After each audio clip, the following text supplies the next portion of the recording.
Alright, quick housekeeping before we dive in.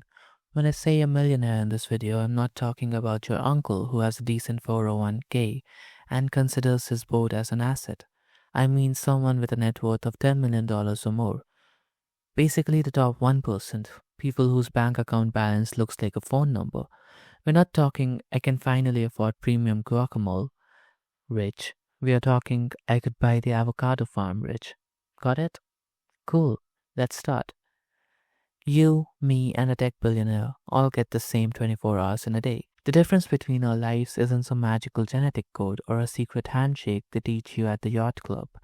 It's about the very specific and sometimes very weird kind of problems that money actually changes, and the stubbornly human ones it does not. Let's get a boring but essential truth out of the way first.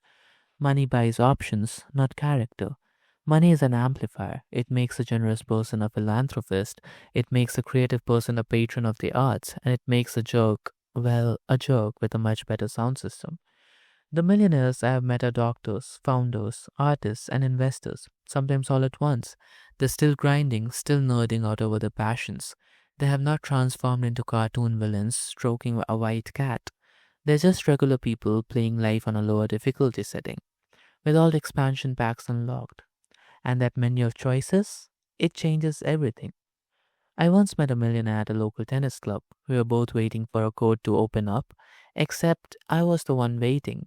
Sitting on a bench, doom scrolling on my phone, occasionally staring at the cracks in the pavement and contemplating my life choices. He was just standing there. He glanced at the packed schedule, took out his phone, made one 30-second call where he said maybe 10 words and hung up. Less than a minute later, the club manager comes jogging out, looking slightly panicked, and says, Mr. Davison, so sorry for the mix up. Your coat is ready. A coat just materialized. He bypassed the laws of physics and cues. That was the first time I truly understood money doesn't buy talent. The guy was a terrible tennis player. I mean, truly awful. His backhand looked like he was trying to swat a fly with a frying pan, but it does buy time. He literally vaporized the 45-minute wait that I had to sit through just to get on the court and get absolutely demolished by a teenager in cargo shorts. He didn't play better, he just waited less. Efficiency at a scale most of us cannot even imagine. So, what really changes with wealth? For most of us, time is money. For a millionaire, time is the only money. If a task is annoying, inefficient, or just plain boring, they don't do it. Outsourcing isn't a luxury, it's a mathematical formula. You might pay $15 for DoorDash to avoid cooking for an hour. A millionaire hires a personal chef to avoid thinking about cooking for the entire year. It's the same principle, just with more zeros. 30 hours of freed up time isn't just a relaxing weekend, it's a space to launch a new venture, learn a new skill, or actually get 8 hours of sleep. Second, access and networks. Wealth compounds socially.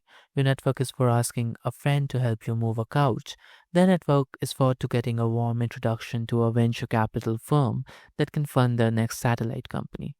Millionaires move in circles, where a casual chat at a charity gala can lead to a multi-million-dollar deal. Proximity to power and influence becomes a currency in itself. Social capital doesn't just become financial capital, they're locked in a feedback loop, each one constantly generating the other. Another time, a friend in finance dragged me to a group dinner that was way above my pay grade. There was a millionaire at the table. You could tell because everyone else kept dropping his first name into conversation, like they were trying to summon him. Oh, that's a great point, just like David was saying. The meal was great, the conversation was fine, but then came the moment every normal person dreads the bill. The server placed it in the middle of the table, and you could feel the mood shift. My brain immediately started doing the complex social math.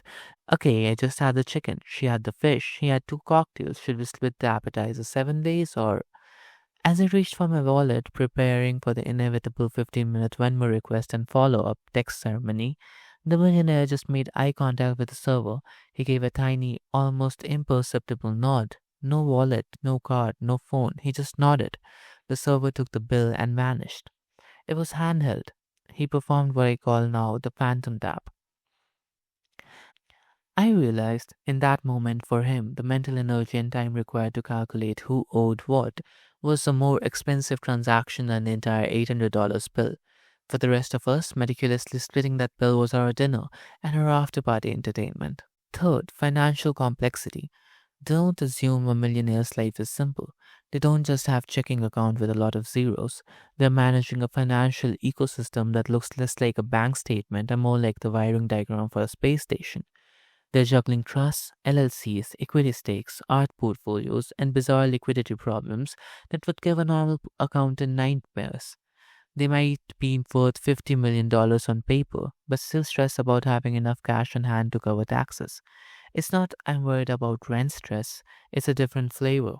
It's artisanal, handcrafted stress about yacht maintenance and capital gains. Now, a few myths to vaporize.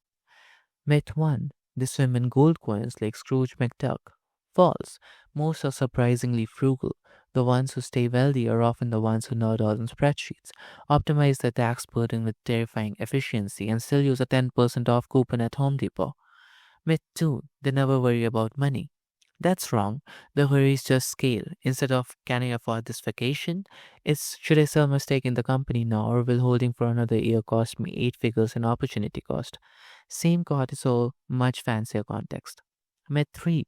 They bought the deluxe edition of happiness. Nope, money is incredible at eliminating sources of unhappiness, debt, medical bills, a broken down car, but it cannot generate meaning, cure loneliness, or fix a broken relationship.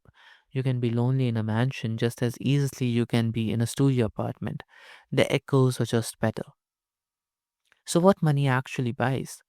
First, friction removal. Money buys you a life without the little annoyances. It's a subscription service to skip the line. No waiting rooms, no automated customer service hellscapes, no assembling IKEA furniture. It's the ultimate ad blocker for life's irritations. Secondly, the freedom to fail upwards. Money creates an opportunity bandwidth. It's a financial cushion to take huge risks. You can quit your job to write a novel, launch a weird startup, or invest in a friend's questionable app idea. If it fails, for us, that's a disaster. For them, it's a valuable learning experience. They write about on LinkedIn.